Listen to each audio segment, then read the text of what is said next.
Y'all ready to be history? Get started. Welcome. Hi. Hello, everyone. To the Pro Audio Suite. These guys are professional. They're motivated. Thanks to TriBooth, the best vocal booth for home or on-the-road voice recording. And Austrian Audio, making passion heard. Introducing Robert Marshall from Source Elements and Someone Audio Post, Chicago. Darren Robbo Robertson from Voodoo Radio Imaging, Sydney. Tech to the VO Stars, George the Tech Whitham from LA. And me, Andrew Peters, voiceover talent and home studio guy. Line up, learner! Here we go.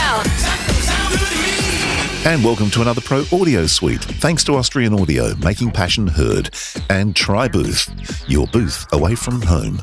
And don't forget the code TRIPAP200. That will get you $200 off your TriBooth. Now, this week, we're not featuring an Austrian Audio microphone. We're featuring, how many we've got? 2, 4, 6, 8, 9 microphones, none of which are Austrian Audio. Sorry about that, guys, but... Sounds German, though. 9. Yes, nine. Yes. There's a lot of German representation in this test, yes. There is rather a lot of German representation. So this was sent to you, George, is that correct?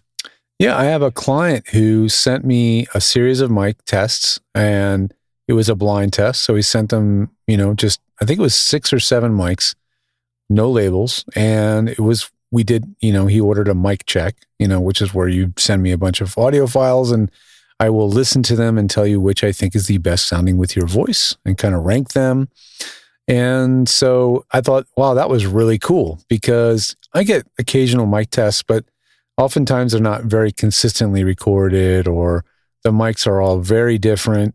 This was a case where the person, Tim Campbell in this case, did a very nice collection. A very nice collection and did a very careful job of recording with consistent mic placement and the whole thing. So I was just going to lift it and use it on the show, but he said, the script was something I couldn't release, but let me do another test for you guys and I'll chuck in even more mics. So out of, just on his own time, just for fun, he provided us this sample of 9 microphones and that's what you're going to be hearing today. I think there's some that sound very different and there's a lot that sound very, very similar. Agreed. Yeah. And so for instance, take a look at these two, just to begin with. I think here's the biggest difference. Your niece wants an epic funfetti cake for her birthday. Or your niece wants an epic funfetti cake for her birthday. And these have all been equalized as far as average energy and volume. So they're not peak normalized. Can I guess what those two were? Would we like to play the guessing game? Yeah. Well, I think the first one was the 416 and the second one was the TLM 67. You are exactly wrong. I couldn't tell you which mic was which, but I can tell you that the first one it was sort of a little weaker and a bit thinner, and the second one was certainly much more in your face and a much fatter, nicer, rounder sound. First one was a U87, the second one was the 3020. Oh, Andrew hit it exactly wrong. Oh no, he just had them flip-flopped. Yeah, literally. The first one was a TLM 67, which to me was amazingly dull. What was it? A TLM 107? 67. TLM 67. To me was very dull. Here. Your niece wants an epic funfetti cake for her birthday.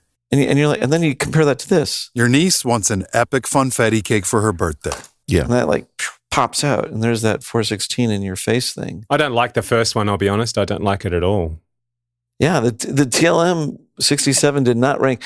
My comment on the TLM 167 was, I believe it was dull. And by the way, that's a multi-pattern mic. A lot of people may not know that mic, but that is It's probably one of the most expensive of the lot, actually. Yeah, the U87 is the most expensive, but the TLM 167 is over $2,000. Yeah. Wow. So, really? Yeah. So then what were some other surprising things that I noticed? So for instance, let's just use, do we want to use the 416 as sort of a baseline? We should, because that's the baseline mic in the industry. Yeah. And I do think it's the one to beat in this list in a way. There's some others that are close, but it's definitely a standout. So here's the 416. Your niece wants an epic funfetti cake for her birthday. And then here's some others. Your niece wants an epic funfetti cake for her birthday. See, they're close. What was that one? Really close, right? Yeah, what was that one? 102. And the 102, my comment when I first heard it was meaty mids. So the mids are back. I felt like. And then again, back to the 41.6. Your niece wants an epic funfetti cake for her birthday. And then we got this one. Your niece wants an epic funfetti cake for her birthday. That's the 320. I reckon that's the 103. That's the 103. It is? And that is like a better 102. It almost gives the 416 a run for its money. Your niece wants an epic... Yeah. Play the 102 and the 103. Here's 102. Your niece wants an epic funfetti cake for her birthday. And? Your niece wants an epic funfetti cake for her birthday. Yeah, it's the 416 of the two, isn't it? And then some of that could be in the energy of the read, but there's the 103 pops out just a little bit more. Yeah. Well, that's what I've got. I said my note was on the 102. I said it was like the 103, but less top end. Yes. My note on the 103 was a bit brighter than the 102. And this is why I like the 103 on male voices and the 102 on women's voices. And that's being very generalized, but... So then we keep on going here and check this out. Your niece wants an epic funfetti cake for her birthday. Your niece wants an epic funfetti cake for her birthday. And what do you think those two are? I was going to say the LA 320, but I'm not sure now. No clue, What the hell man. was that? Was one It's of the them 107. The 107, really? Yeah, and it's really like the Neumanns just go like 102, 103, 107. They just get better, better, better. Like here. So here's 102, Your niece wants an epic funfetti cake for her birthday. 103, Your niece wants an epic funfetti cake for her birthday. 107. Your niece wants an epic funfetti cake for her birthday. The 107 just kind of warms up a little bit. Yeah, it does. It doesn't lose. And that's an interesting mic now because that is a budget multi-pattern mic as Neumann goes. The 107. Yeah, that's a very unusual one because I thought tonally it's similar to the 103, and I thought it was built on the similar topology. I think it's got more low end. I think it was very similar to the 103. We all thought the 103 was a little bit brighter, and then the 107 seems to like throw the low end in. But that 107 is very unusual. You have to look at that mic. It literally has a joystick on the front.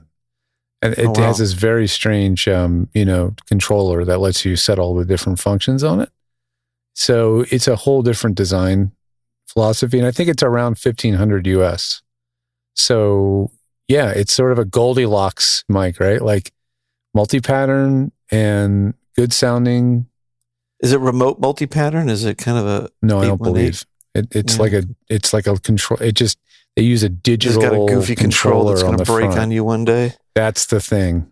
It's a little nerve-wracking having something like that. All right, so here, check this out. Back to our reference. Your niece wants an epic funfetti cake for her birthday. Your niece wants an epic funfetti cake for her birthday. Oh, wow. Toppy. That's Wow, that's the right? 320, isn't it? That was the No, 320. it's not. Wow, why am I not getting this one? Oh, it could be the 67, the MK67. No, but there is one number that's correct. Oh, the TLM 67. No, we've No, already done that. we That was already dead ruled as a that one door. out. Yeah. Yo, so one of those is the 87? That's the 87. Really? Really, really mids. Like Oh, that yeah. 87 it's not bright. I always think of mids when I think 87. I think mids, not a lot of low, not a lot of high. It's more of a Yeah. mids mic. It's a terrible mic like, for Australian accent, I've got to say, because it's honky. yeah. It's a honky mic. Oh, you know what Yeah. their most honky mic is, in my opinion, because I've heard it enough times to identify it, is the TLM 49. I do not like the sound of that mic. It has this mid-range honkiness. I'm like, ugh, why? Yeah. Why? Anyway, Moving on now. Your niece wants an epic funfetti cake for her birthday. You said no problem. Your niece wants an epic funfetti cake for her birthday. okay, so now we're comparing a 41.6 against is that the MK67? That is. Okay. So, and the MK67 you'd think if it's trying to be like a, 87, 67, but here's an 87 to a 60 MK67. Your niece wants an epic funfetti cake for her birthday. Your niece wants an epic funfetti cake for her birthday. And they are more similar to each other than they are to that 41.6, Oh, yeah. Your niece wants an epic funfetti. which has that sizzle. Is at the top that those don't. MK67 is one? That's a mic I know nothing about. I haven't even Googled it. Is I this think it's a modded 67. So I mean, is it a TLM or is it a tube? I think, isn't it a 2 MK67? You know what? I don't know. I just assumed it was a modded U67, but hold on. Well, modded U67 would be a tube mic. The TLM, Yeah, it's like a is modded 67, I thought. It's a genuine. Does this guy have the budget for that kind of mic? That's like a... $10,000 mic. I think Andrew asked the same question. How the heck did he get all these mics? Yes, I did. Yes, And that's a question I do not know the answer to. I do think they sound similar anyways, and that's why I thought it was also that, because like really, here's the 87. Your niece wants an epic funfetti cake for her birthday. Your niece wants an epic funfetti cake for her birthday. And that was the 67, the MK6. I think they sound similar, and they should. Yeah, that's that one, Mike. That mic's way outside of my area of understanding. I just never heard it before. And okay, I found a listing. It says the TLM 67 with Max Kircher U67 mod. That's the MK67. Oh, So it's okay. a TLM 67 converted into a tube mic. Is it an actual tube mic, or is it just like fake tube? It's a drop-in circuit. How could it be? If it's just a drop-in circuit, they had it can't that. be tube. Inward Audio had a drop-in for your U87 that would make it a 67. Yeah, you're right. And it says it uses a 7-pin cable. So yeah, that's what it is. It's just That's adding a that's tube circuit to a TLM 67 is what it is. expensive kit there. Yeah, you can And- buy one on Reverb for $28.50. Yeah. Mhm. So I mean, but it makes sense that the 67 is supposed to, or the 87 is the continuation transistor version of a 67. Yes. So they should have similar capsules. I'm sure that tube mic gets the transformer back. The 87 is the evolution of the U67, right? Correct. Is my understanding. Exactly. The It's a original 87. transformer. It's a transistorized 67. And the one in this test is the U87 AI, which is not the same as the original U87. It's pretty close. It's Different just a lower capsule. noise. No, it's the same. Same It's capsule? just lower noise circuit. Okay. Same capsule. Hmm. Yeah. The 87 capsule and the 67 capsule are the same, except a little bit for the spacing, because the 67 has more voltage going through it. But I think in some of these modified tube versions, they don't quite put the voltage high enough to make it a necessity to have different spacing, I think. I don't know. So I know there's a KK67 and a KK87 capsule. Okay, going off the rails. What's the Yeah. what's the Don't always. there was a couple mics we've missed or we haven't talked about yet, and that we initially thought were really good. Yeah. So here, let me play some more here. So here's our reference. Your niece wants an epic funfetti cake for her birthday. Your niece wants an epic funfetti cake for her birthday. All right, I'm going to have a crack at this one because finally I think I've got it right. LA320. Yes. And that's bright. Yeah, That's very. a pretty bright mic there. I've got hyped top end was my comment. My comment was bright. And that's a budget tube mic. Made by who, by the way? Loughton? Loughton. Yeah, Loughton. So, yeah, kind of bright. It wasn't my favorite. And then let me give you one more. This one you can all get by deduction. Your niece wants an epic funfetti cake for her birthday. Your niece wants an epic funfetti cake for her birthday. Okay, that's the KSM 32 then. Yeah. And that one surprised me. I thought it was really well balanced. I said, And I have a 44 that I like a lot. And so I Brighter, shouldn't though. have doubted Isn't it brighter? yes. I always thought the 32 was brighter than the 44. The 44 is a pretty neutral mic. Mm-hmm. It's very the low 44 noise. is a multi-pattern, right? Multi-pattern, but I think it's different enough that they sound different for some reason. But it's a multi-pattern. The 32 I have recommended many times to female voice talent because it's very, very smooth and doesn't It's got a nice hype low up. end to it. Yeah, it doesn't hype Yeah. the top end. It has a nice low end to it. What's the price point of the KSM 32 compared to the TLM 107?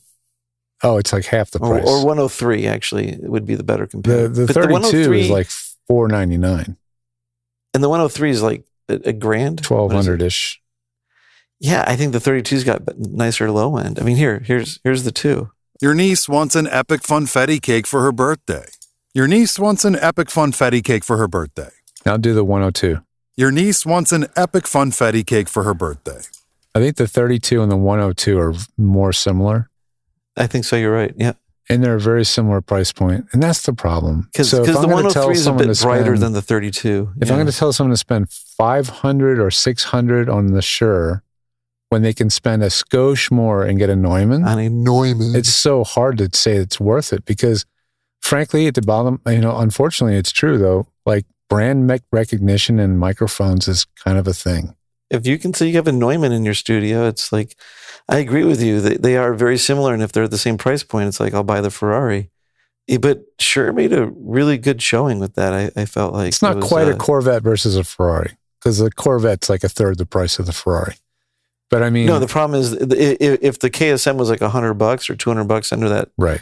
I mean, what's the price difference you said? The 102 and the KSM 32 are so close in price. I mean, they're only like $100 to $200 apart. So 200 might make the difference. 200 might. I think, honestly, the KSM has the edge. I think it sounds better. I think it's warmer. I think the KSM sounds like the 107. See, I'm off price. I'm off base on the prices because things have changed and gone up. The KSM 32 is $599 without the shock mount. If you buy it with the shock, now you're getting, it's going to add another $100, and now you're getting up there with the TLM 102, which does not come with a shock mount either, but you can add the shock mount, right? So they're basically within $100 of each other. They're very close. Yeah, I think KSM sounds a little bit warmer, but and the 102 is smaller too. Don't forget that the 102 is really compact, and I think that's kind of nice. It's just nice to have a smaller mic. It's easier to position it, and I don't know. Andrew, have you used the 102 at all? No, I haven't, but I was thinking about the 102, and that reminded me of the M930, the Microtech Gefell. Yeah, very similar. That's a beautiful mic there, and like you don't see them around very much at all, which surprises me because everyone that has ever used one loves them. They sound great. Right. And they're small, so they're perfect for not getting in the way. But I still think of all of them, that 41.6 has got that sound. Yes, it does. It does. I know. Crazy. Oh, well, looks like the 41.6, once again, is the mic to go for.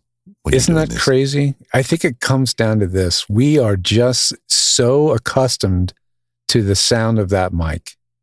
It is deeply burned into our psyche. Yeah. But you see, that's what we said last week when we were talking about setting up at home. Like chuck the money at it now. Just buy the 41.6. If it's the only mic you can afford, just do that one because that's a standard. That's it. Blind taste test. Ready, guys? What's best? This one? Your niece wants an epic funfetti cake for her birthday. Your niece wants an epic funfetti cake for her birthday. Your niece wants an epic funfetti cake for her birthday. Which one of the three? Yeah, I'd go with second. Yeah. Second? TLM 107. Oh, really? There you go.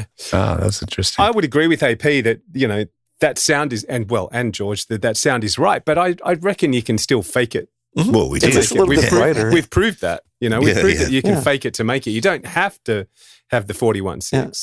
Well, we did. We've done it twice now. We've done it with the OC818 through the 4K button on the SSL. And we also did it years ago with the NT1 from Rode. Sounded like a 41.6. Yeah. And the Sphere fake 41.6 sounds like a 41.6. Yeah. You can buy those Spheres now for $799. The basic base model mic has dropped in price. So maybe the tip is if you're looking for a mic, then that 416 sound is what you need to look for. No matter what you're going for, look for that sound and you're on the right track. I just had a thought. Imagine the NT1 through the SSL with the 4K button pressed. Cut my head off. Bye-bye years. Sounds like an NT1A. That's right. Paper sounding. Well, that was fun. Is it over? The Pro Audio Suite with thanks to TriBooth and Austrian Audio. Recorded using Source Connect. Edited by Andrew Peters and mixed by Voodoo Radio Imaging with tech support from George the Tech Whitham. Don't forget to subscribe to the show and join in the conversation on our Facebook group. To leave a comment, suggest a topic, or just say g'day, drop us a note at our website, theproaudiosuite.com.